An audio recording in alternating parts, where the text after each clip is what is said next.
দেখছেন ২১শে টেলিভিশন।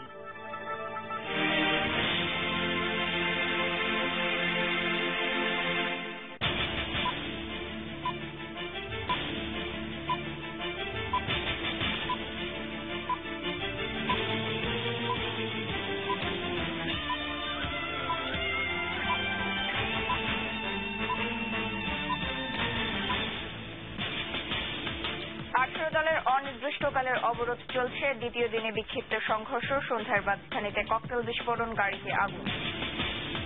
নির্বাচিত হলে সুশাসন প্রবৃদ্ধি মাথাপিছু আয়, বিদ্যুৎ ও খাদ্য উৎপাদন বৃদ্ধি সহ নানান প্রতিশ্রুতি আওয়ামী লীগ সভানেত্রীর। যুক্তরাষ্ট্রের সাময়িকী ফরেন পলিসির অস্থিতিশীল শীর্ষ 10 অঞ্চলের তালিকায় বাংলাদেশ, গৃহযুদ্ধাবস্থা থেকে উত্তরণের পথ, গ্রহণযোগ্য নির্বাচন।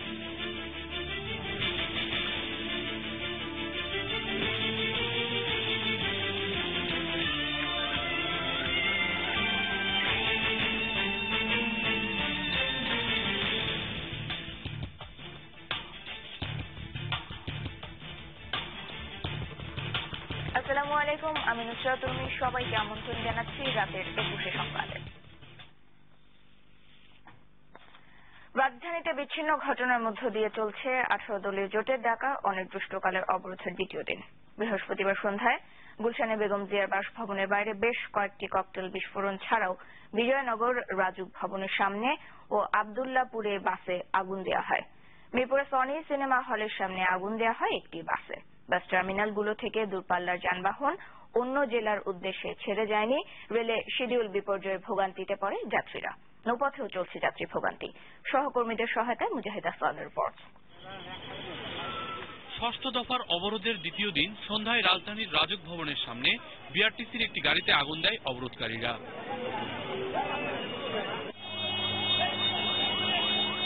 বিজয়নগরে আগুন দেওয়া হয় একটি পিকআপে। রাতে বিএনপি চেয়ারপারসনের গুলশান বাসভবনের কাছেই বেশ কয়েকটি ককটেলের বিস্ফোরণ ঘটে।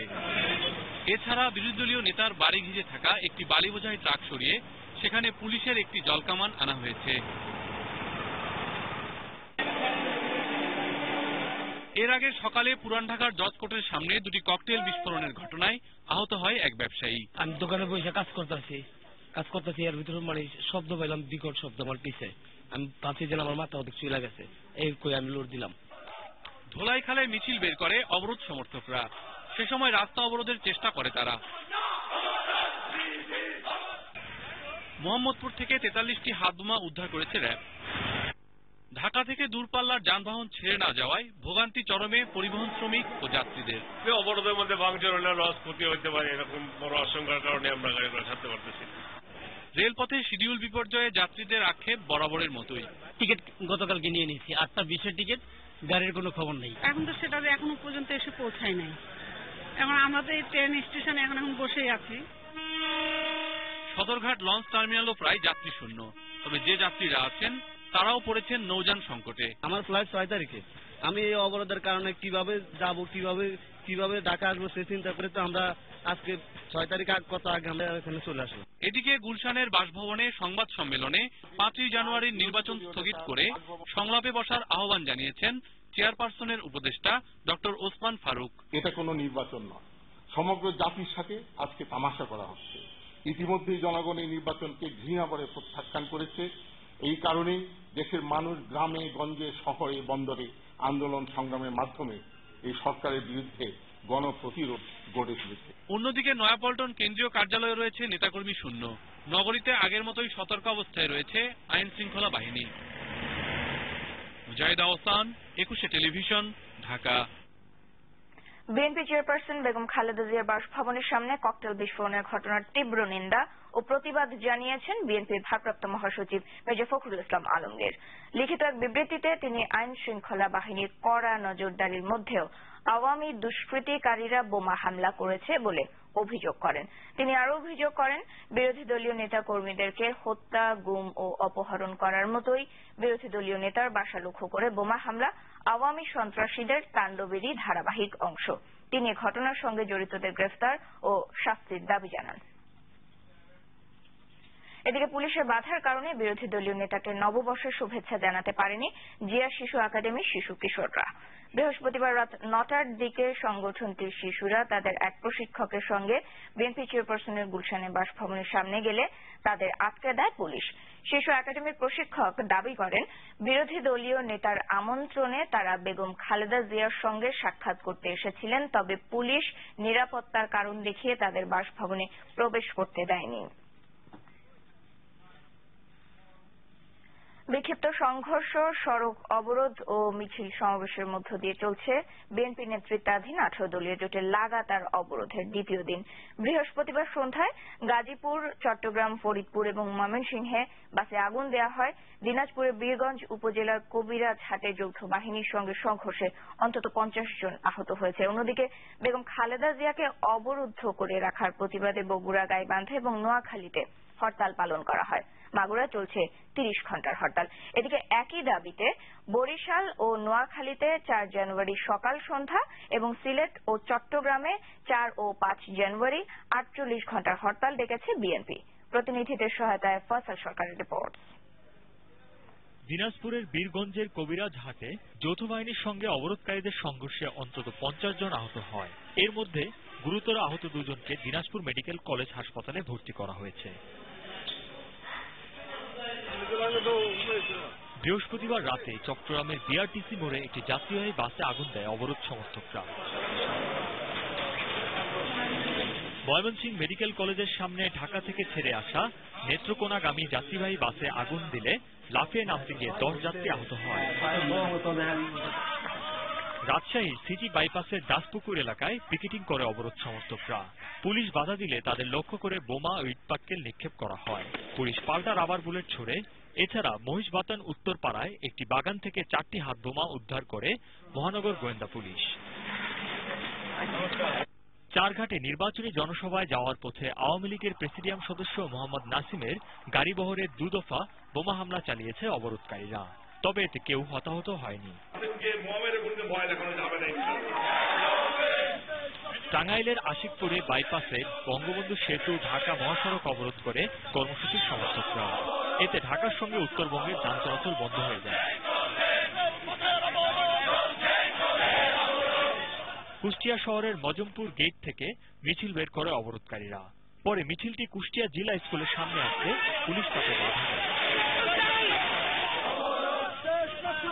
নাটোরের বড়গাছা এলাকায় পিকেটিং অবরোধের সমর্থনে মিছিল হয়।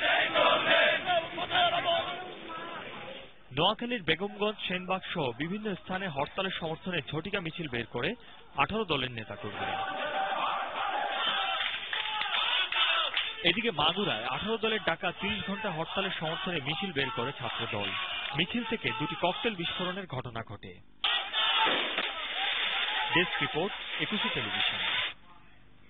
নির্বাচিত হলে সুশাসন কায়েম, প্রবৃদ্ধি, মাথাপিছু আয়, বিদ্যুৎ ও খাদ্য উৎপাদন বৃদ্ধি, 8ম শ্রেণী পর্যন্ত বাধ্যতামূলক শিক্ষার প্রতিশ্রুতি দিয়েছেন আওয়ামী লীগের সভানেত্রী শেখ হাসিনা। 10ম সংসদ নির্বাচন উপলক্ষে বৃহস্পতিবার সন্ধ্যায় জাতির উদ্দেশ্যে ভাষণে তিনি বলেন, অনেক চেষ্টার পরও বিএনপি নির্বাচনের আমন্ত্রণ প্রত্যাখ্যান করে সংঘাতের পথ বেছে নিয়েছে। সংবিধানের মতে আগামী নির্বাচনে জয়ী হলে দুদকের ক্ষমতা বৃদ্ধি, সংসদ সদস্যদের জবাবদিহিতা নিশ্চিত করা হবে বলে জানান তিনি। কুরআন সুন্নাহর বিরুদ্ধে কোনো আইন না করারও প্রতিশ্রুতি দেন তিনি। সাদেত রোমালের রিপোর্ট। আন্তর্জাতিক সমুদ্র ট্রাইব্যুনালে সন্ধ্যা 7টা থেকে 8 ঘন্টারও বেশি সময়ের বক্তব্যে আওয়ামী লীগ সভানেত্রী তার 5 বছরের মেয়াদে দেশের শিক্ষা, স্বাস্থ্য, খাদ্য, বিদ্যুৎ, প্রশাসন, যোগাযোগ, বিচার বিভাগের স্বাধীনতা সহ নানা অগ্রগতির বর্ণনা দেন। আসন্ন সংসদ নির্বাচনে জয়লাভের পর প্রধান লক্ষ্যগুলো কি কি থাকবে তাও তুলে ধরেন শেখ হাসিনা। আমরা এবার অগ্রাধিকার দিতে চাই সুশাসন প্রতিষ্ঠা, গণতন্ত্রায়ন ও ক্ষমতার বিকেন্দ্রীকরণকে। আমরা চাই জঙ্গিবাদ, সন্ত্রাস, সাম্প্রদায়িকতা দূর করে রাষ্ট্র ও সমাজ জীবনে শান্তি, শৃঙ্খলা ও স্থিতিশীলতা প্রতিষ্ঠা করতে। শেখ হাসিনা বলেন, যুদ্ধ অপরাধীদের বিচার সম্পন্ন করা, সন্ত্রাস, জঙ্গিবাদ নির্মূল করার কথা এবারও মূল লক্ষ্য থাকবে। কোনোভাবেই কুরআন সুন্নাহর বিরুদ্ধে আইন করা হবে না। শিক্ষার স্তর 5ম থেকে 8ম শ্রেণীতে উন্নীত করা হবে এবং 8ম শ্রেণী পর্যন্ত শিক্ষাকে অবৈতনিক ও বাধ্যতামূলক করা হবে। নিজস্ব অর্থায়নে পদ্মা সেতু নির্মাণ কাজ শুরু হয়েছে, নির্দিষ্ট সময় তা শেষ করা হবে। দ্বিতীয় পদ্মা যমুনা, মেঘনা ও গোমতী সেতু নির্মাণ সময় মতো শেষ হবে। 5ই জানুয়ারির নির্বাচনের কথা তুলে ধরে শেখ হাসিনা তাতে বিএনপির অংশগ্রহণে তার চেষ্টার কথা দেশবাসীকে জানান। আমাদের দলের সাধারণ সম্পাদক বিএনপির ভারপ্রাপ্ত মহাসচিবের সাথে কয়েক দফা বৈঠক করেছেন। আমরা আশা করেছিলাম জনগণের উপর আস্থা রেখে প্রধান বিরোধী দল নির্বাচনে অংশ নেবে, কিন্তু আমাদের আন্তরিক চেষ্টা সত্ত্বেও বিএনপি নির্বাচনে অংশগ্রহণ করে নাই। শুধু তাই নয়, হরতাল ও অবরোধের নামে মানুষকে জিম্মি করে সন্ত্রাস ও নাশকতার সৃষ্টি করেছে।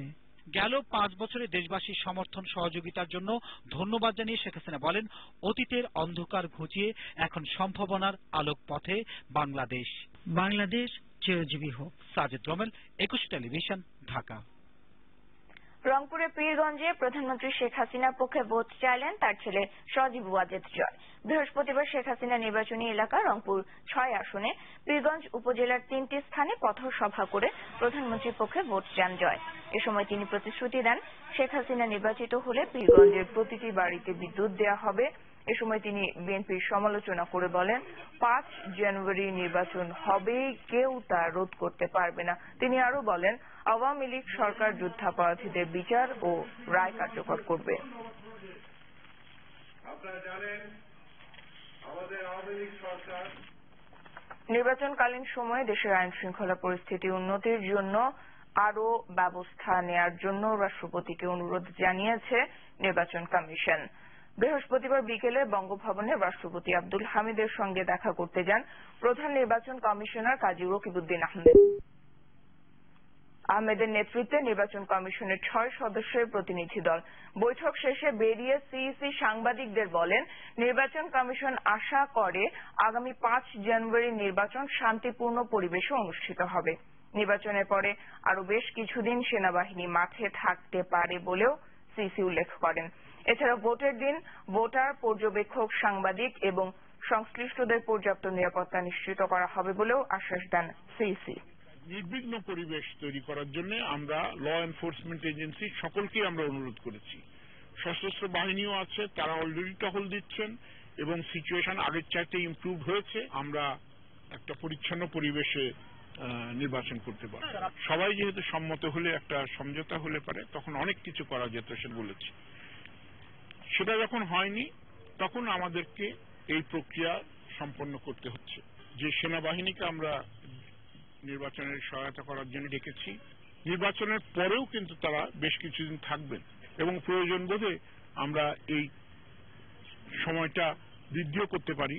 এই 10ম জাতীয় সংসদের নির্বাচনের প্রস্তুতির ব্যাপারে সার্বিক প্রস্তুতি, এই ব্যাপারে তারা রাষ্ট্রপতিকে অবহিত করতে এসেছিলেন। তিনি তো সন্তোষ প্রকাশ করেছেন প্রস্তুতিতে এবং আশা প্রকাশ করেছেন যে নির্বাচন সুষ্ঠু ও শান্তিপূর্ণ হবে।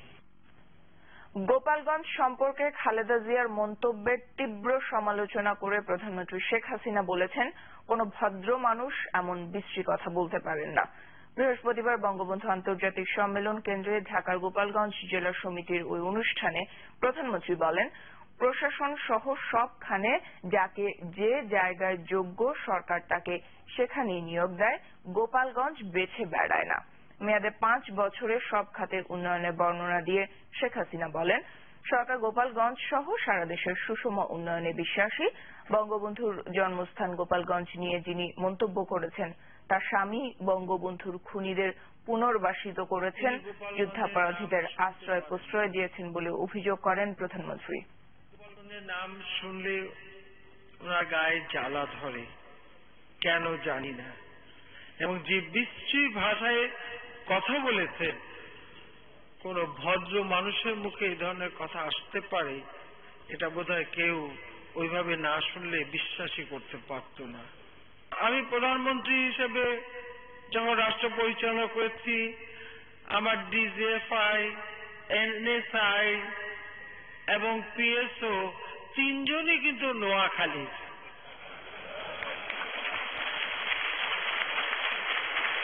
আমি কিন্তু গোপালগঞ্জের লোক বাঁচতে যাইনি। যখন যাকে যেখানে উপযুক্ত মনে হয়েছে তাকে সেখানেই দিয়েছি। 2014 সালে বিশ্বকে অস্থিতিশীল করে তুলতে পারে এমন শীর্ষ 10টি অঞ্চলের তালিকায় বাংলাদেশের নাম যুক্ত করেছে যুক্তরাষ্ট্র ভিত্তিক সাময়িকী ফরেন পলিসি। সাময়িকীটির বিশ্লেষণ অনুযায়ী ধর্মনিরপেক্ষতা এবং ইসলামের বিরোধের প্রেক্ষাপটে বাংলাদেশে গৃহযুদ্ধাবস্থা বিরাজ করছে। বিশ্লেষকদের মত, গ্রহণযোগ্য নির্বাচনের জন্য একটি পথ খুঁজে বের করাই সংকট উত্তরণের একমাত্র পথ। বাঁধন অধিকারীর রিপোর্ট। যুক্তরাষ্ট্র ভিত্তিক সাময়িকী ফরেন পলিসির বিশ্লেষণে এবছর বিশ্বকে অস্থিতিশীল করতে পারে এমন 10টি অঞ্চলের একটি বাংলাদেশ।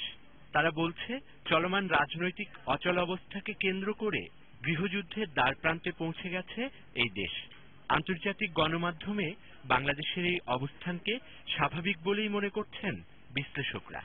এই লিস্টটা মূলত বলছি যে 2014-তে কোথায় যুদ্ধ অবস্থা থাকবে তার একটা লিস্ট করেছি, যেখানে বাংলাদেশ নাম দিচ্ছে। এটা অস্বাভাবিক না, কারণ হচ্ছে যে গত 6 মাস যদি আমি দেখি যেই ধরনের সংঘর্ষ হয়েছে এবং যেই পরিমাণে মানুষ মারা গেছে, আগামী বছর যদি এটা থামানো না যায় তাহলে আরো বাড়তে পারে। গণমাধ্যমে বাংলাদেশের নেতিবাচক এই উপস্থাপন বিদেশি বিনিয়োগ ক্ষতিগ্রস্ত করবে বলে মনে করেন বিশ্লেষকরা। অবস্থার পরিবর্তন না হলে যুক্তরাষ্ট্রের মতো করে ইউরোপীয় ইউনিয়নও জিএসপি সুবিধা বাতিল করে দিতে পারে বলে মত তাদের। নতুন ইনভেস্টমেন্ট আসার ব্যাপারে অনেকেই এই লিস্টটা যখন দেখবে তখন স্বাভাবিকভাবে ইনভেস্টমেন্ট কমে আসা একটা সম্ভাবনা থাকে। সেটাই হলো আমার মনে হয় ইমিডিয়েট যেই ইম্প্যাক্ট। ফরেন পলিসির বিশ্লেষণ অনুযায়ী যুদ্ধাপরাধীদের বিচারের ইস্যুতে হেফাজতের উত্থান এবং একটি গ্রহণযোগ্য নির্বাচনের পথ খুঁজে না পাওয়ায় ইসলাম এবং সেকুলারিজমের মধ্যে বিরোধ প্রবল হয়েছে। বিশ্লেষকরা মনে করেন, গ্রহণযোগ্য নির্বাচনের পথ খুঁজে বের করাই এর আপাত সমাধান। সেকুলারিজম বা ধর্ম নিয়ে যেখানে যেখানে বিবাদ হচ্ছে, ঘুরে ফিরে দেখা যাচ্ছে যে ওই বিবাদের মধ্যেও সব দলের অংশগ্রহণের নির্বাচনের ব্যাপারে কিন্তু তারা কখনো পিছপা হয়নি। ফরেন পলিসির প্রতিবেদনে বাংলাদেশের রাজনীতিতে সামরিক হস্তক্ষেপের সম্ভাবনার আভাস দেয়া হলেও তা নাকচ করে দেন বিশ্লেষকরা। আমার মনে হয় না তারা মনে করছে যে তাদের জন্য এটা ঠিক। বাঁধন অধিকারী, 21 টেলিভিশন, ঢাকা। বিরতি নিচ্ছি, আর যখন ফিরে আসবো তখন অন্যান্য খবরের সঙ্গে আরো থাকবে। আইনজীবীদের উপর হামলাকারীদের বিচার না হলে প্রধান বিচারপতি কোর্ট বর্জনের ঘোষণা খন্দকার মাহবুব হোসেনের। দিল্লির বিধানসভায় সংখ্যাগরিষ্ঠতা নিশ্চিত করল অরবিন্দ কেজরিওয়ালের আম আদমি পার্টি। আপনি আমাকে লক্ষ্য করছেন, আমার লাইক, ডিসলাইক, ছোট ছোট সব detail, even dandruff. That's why I use clear with nutrium oil. এটি স্ক্যাল্পকে নারিশ করে, ড্যান্ড্রাফের নাম গন্ধ দূর করে। যখন কিছুই লুকোনোর থাকে না, তখন অনেক কিছুই থাকে দুনিয়াকে দেখাবার। Clear, no dandruff, nothing to hide. কতটুকু শক্তি আছে ভ্যাসলিনের ত্বক সুস্থ করার দেখার জন্য একটি পাতায় আমরা ভ্যাসলিন ব্যবহার করলাম, অন্যটিতে কিছুই না। কিছুদিন পরেই পার্থক্যটা দেখা যায়। যদি এটা একটি পাতাকে এতটা সজীব রাখতে পারে, তবে ভেবে দেখুন সেটা আপনার ত্বকের জন্য কি করতে পারে। ওয়ান্ডার জেলি থেকে ভালো আর কিছুই নেই। Vaseline original wonder jelly. এটাই ভ্যাসলিনের ত্বক সুস্থ করার শক্তি।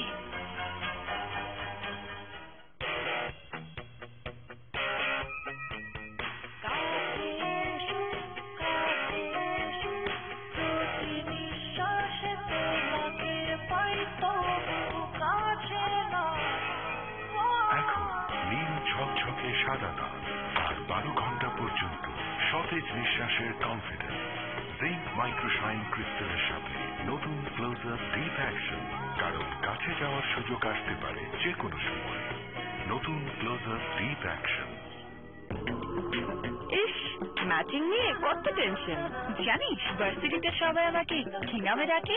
Miss matching. কিন্তু চেহারার সাথে গায়ের ত্বকের ম্যাচিংটা যে মিসিং। তাই ব্যবহার করুন fair and lovely body fairness milk. এই ট্রাইফেয়ার ভিটামিন কমপ্লেক্স রোদ থেকে ত্বককে বাঁচায়, দেয় ফেয়ারনেস এক্সপার্টের মতো balanced fairness. Fair and lovely body fairness milk.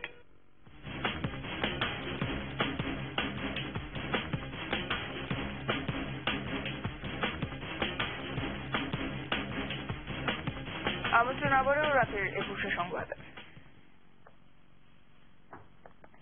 Supreme court প্রাঙ্গণে কয়েকদিনের ঘটনায় সুষ্ঠু তদন্তের মাধ্যমে দোষীদের বিরুদ্ধে ব্যবস্থা নেওয়া না হলে আইনজীবীরা প্রধান বিচারপতির কোর্ট বর্জন করবেন বলে ঘোষণা দিয়েছেন বার কাউন্সিলের ভাইস চেয়ারম্যান খন্দকার মাহবুব হোসেন। আইনজীবীদের ওপর হামলার প্রতিবাদ ও গ্রেফতারকৃতদের মুক্তির দাবিতে বৃহস্পতিবার হাইকোর্টে প্রতীকী অনশনে তিনি একথা বলেন। অনশন কর্মসূচিতে সাংবাদিক ও রাজনৈতিক নেতারা সংহতি প্রকাশ করে হাইকোর্টের পবিত্রতা এবং গণতন্ত্র রক্ষায় সকলকে একসাথে কাজ করার আহ্বান জানান। প্রণব চক্রবর্তীর রিপোর্ট। বিরোধী দলের মার্চ ফর ডেমোক্রেসি কর্মসূচিকে ঘিরে 29 ও 30 ডিসেম্বর দেশের সর্বোচ্চ আদালতে চলে সহিংস ঘটনা। হামলা করা হয় আইনজীবীদের উপর। এ বিষয় নিয়ে প্রধান বিচারপতির সাথে বৈঠকও করেছেন আইনজীবীরা। তবে বৈঠকে কোর্ট চত্বরে মিটিং মিছিলের বিষয়ে ঐক্যমতে না পৌঁছাতে পারায় এমন হামলা ও আইনজীবীদের গ্রেপ্তারের প্রতিবাদে প্রতীকী অনশন কর্মসূচির আয়োজন করে সুপ্রিম কোর্ট আইনজীবী সমিতি। সকাল 10টায় শুরু হওয়া এই অনশনে যোগ দেয় বিভিন্ন রাজনৈতিক দলের নেতা এবং সাংবাদিক নেতারা।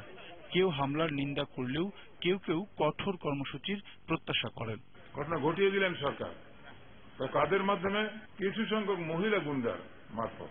এভাবে কোনো গণতন্ত্র চলতে পারে না, এভাবে কোনো দেশ চলতে পারে না।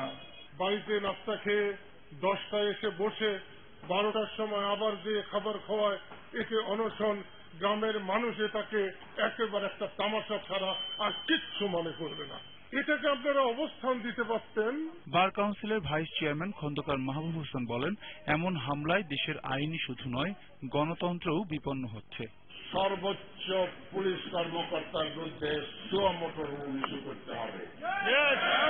যে পর্যন্ত না আপনি সুমোটো রুল না করবেন, তাদেরকে বিচারের দ্বার গোড়ায় দাঁড় না করাবেন, বাংলাদেশের সুপ্রিম কোর্টের কোন আইনজীবী আপনার আদালতে যাবে না। 72 ঘন্টার মধ্যে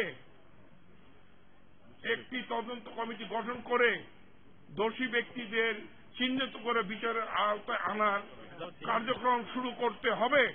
পরে পানি পান করে অনশন ভেঙে কোর্ট এলাকায় বিক্ষোভ মিছিল করে আইনজীবীরা।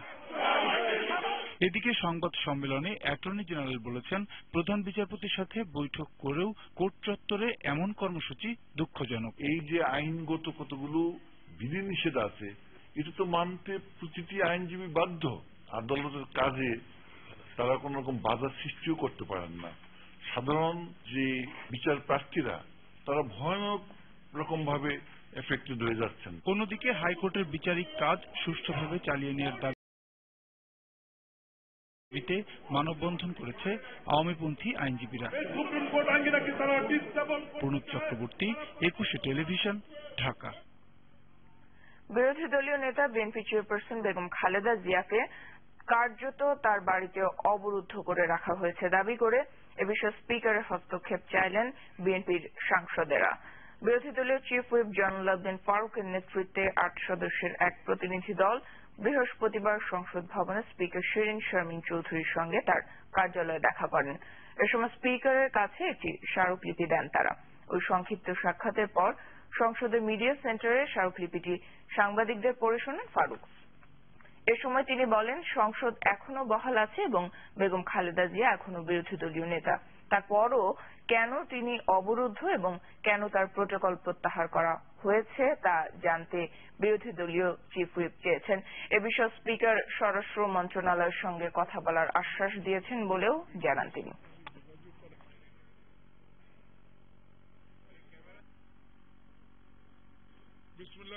মাননীয় স্পিকার মহোদয়, বিএনপি চেয়ারপারসন বেগম খালেদা জিয়া গত 29 ডিসেম্বর মার্চ ফর ডেমোক্রেসি ঘোষণা দেওয়ার পর থেকে নিজ বাসভবন গুলশানে অবরুদ্ধ হয়ে আছেন। আমরা আপনার করণীয় বিষয়ে অবগত হতে চাই যে একজন সাবেক প্রধানমন্ত্রী এবং বর্তমানে বিরোধী দলীয় নেতাকে কি কারণে সরকার অবরুদ্ধ করেছেন এবং বিরোধী দলীয় নেতার প্রটোকলের গাড়ি সহ নিরাপত্তার সাথে সম্পর্কিত সহায়কগুলি প্রত্যাহার করেছেন। 5 জানুয়ারি নির্বাচনের পর বিরোধী দলকে প্রতিহত করতে মার্চ পর্যন্ত মাঠে থাকবে আওয়ামী লীগ। বৃহস্পতিবার বঙ্গবন্ধু অ্যাভিনিউয়ের দলীয় কার্যালয়ের সামনে ও রাজধানীর বিভিন্ন এলাকায় অবরোধ বিরোধী মানববন্ধন, মিছিল ও সমাবেশ করে আওয়ামী লীগ ও দলের সহযোগী সংগঠনের নেতাকর্মীরা। অবরোধ বিরোধী অবস্থান কর্মসূচিতে দলের প্রচার সম্পাদক হাসান মাহমুদ বলেন, আন্দোলনের নেতাকর্মীদের না পেয়ে বিদেশিদের কাছে ধর্ণা দিচ্ছে বিএনপি। যারা সহিংসতা চালাচ্ছে নির্বাচনের পর তাদের নির্মূল করা হবে বলেও জানান তিনি। জানুয়ারি মাসের পরে মার্চ মাস পর্যন্ত আমরা মাঠে থাকব। আগামী নির্বাচনের পর 5 জানুয়ারির নির্বাচনের পর যেই সরকার গঠিত হবে সেই সরকারের প্রধান এবং অন্যতম কাজ হবে যারা পেট্রোল বোমা নিক্ষেপ করছে এবং করেছে, যারা দেশে নৈরাজ্য সৃষ্টি করেছে এবং করছে, তাদেরকে নির্মূল করা। এবং এই নির্মূল করার অভিযানে আওয়ামী লীগের নেতা কর্মী মুক্তিযুদ্ধের সপক্ষের শক্তিকে শক্ত হাতে তাদেরকে মোকাবেলা করার আহ্বান। সারা দেশে শুরু হয়েছে বই উৎসব। বৃহস্পতিবার রাজধানীতে বই উৎসবের উদ্বোধন করেন শিক্ষামন্ত্রী নুরুল ইসলাম নাহিদ। এবারে প্রায় 4 কোটি শিক্ষার্থীর মাঝে 31 কোটি পাঠ্যপুস্তক বিতরণ করা হবে। একসঙ্গে বিনামূল্যে এত বই বিতরণকে বিশ্বের নজিরবিহীন বলে দাবি করেন শিক্ষামন্ত্রী।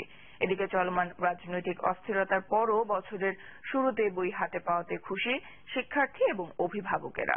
সহকর্মীদের সহায়তায় হাসান মিসবার রিপোর্ট।